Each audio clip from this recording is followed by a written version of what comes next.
Des scientifiques et des géologues parcourent l'immensité de l'océan en transportant ces équipements fiables, également appelés câbles à banderoles.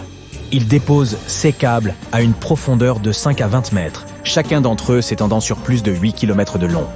Tu peux imaginer que tout ce dispositif crée une certaine agitation sous l'eau, attirant toutes sortes de créatures curieuses. Et devine qui vient faire la fête? Les requins. En effet, ces animaux à dents sont attirés par les champs magnétiques des câbles et les prennent parfois pour des amuse-gueules. Avant que tu ne commences à penser que les requins ont une dent contre ces câbles, laisse-moi te dire quelque chose. Ce problème n'est pas nouveau. Il existe depuis les années 1980. Même de grands noms comme Google ont été confrontés à ces problèmes de câbles sous-marins. Ils ont dû entourer ces câbles Internet d'un matériau sophistiqué pour les protéger des dents des requins. Peux-tu imaginer qu'un requin puisse retarder ta navigation sur Internet? Voilà un prédateur affamé qui en veut beaucoup à la technologie.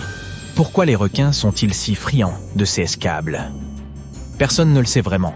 Certains scientifiques pensent que c'est parce que les requins ont un penchant pour les champs électromagnétiques et qu'ils sont curieux.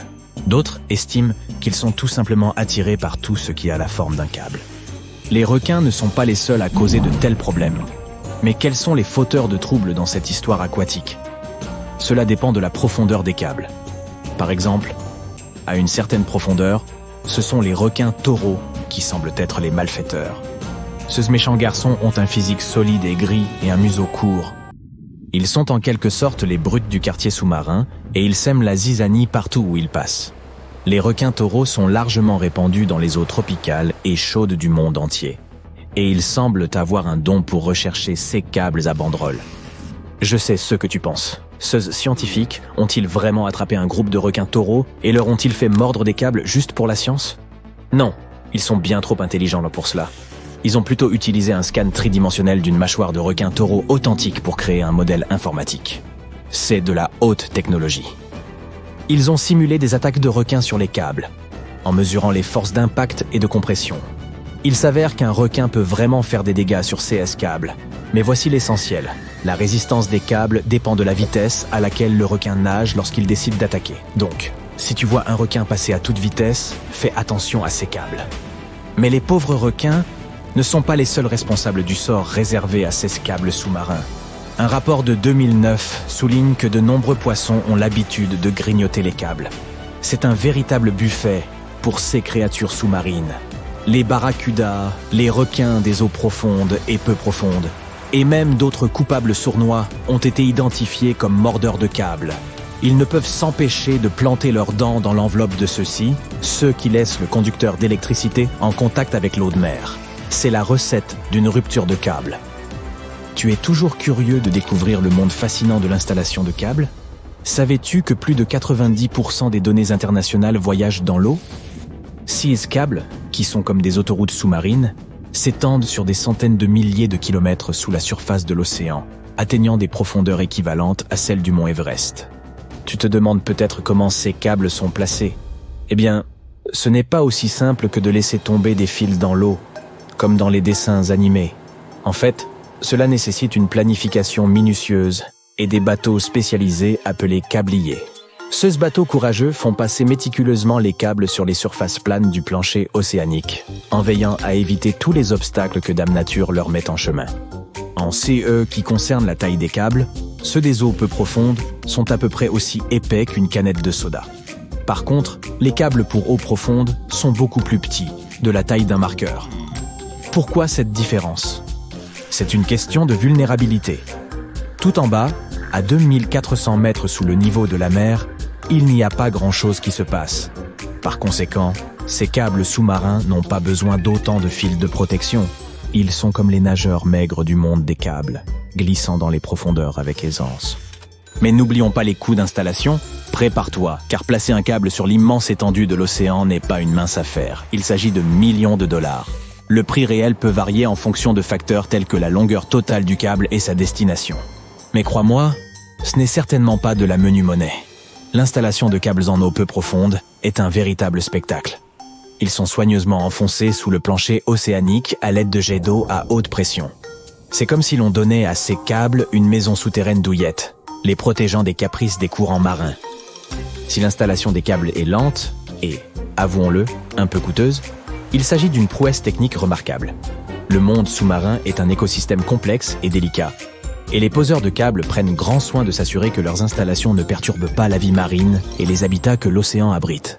Il s'agit d'un exercice d'équilibre entre le progrès technologique et la conservation des océans, et ils y parviennent plutôt bien. Chaque fois que tu navigues sur l'Internet, n'oublie pas que tes vidéos de chats et tes mèmes amusants sont peut-être en train de passer par CS câbles sous-marins, loin sous les vagues. Mais enterrer des câbles en toute sécurité sous l'eau n'est pas vraiment une idée moderne, tu sais. Accroche-toi bien, car nous allons voyager dans le temps jusqu'au milieu du 19e siècle.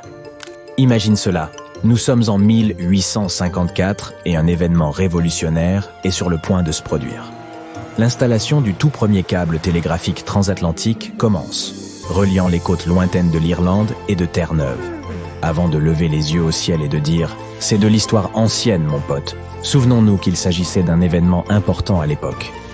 4 ans plus tard, l'heure de vérité a sonné.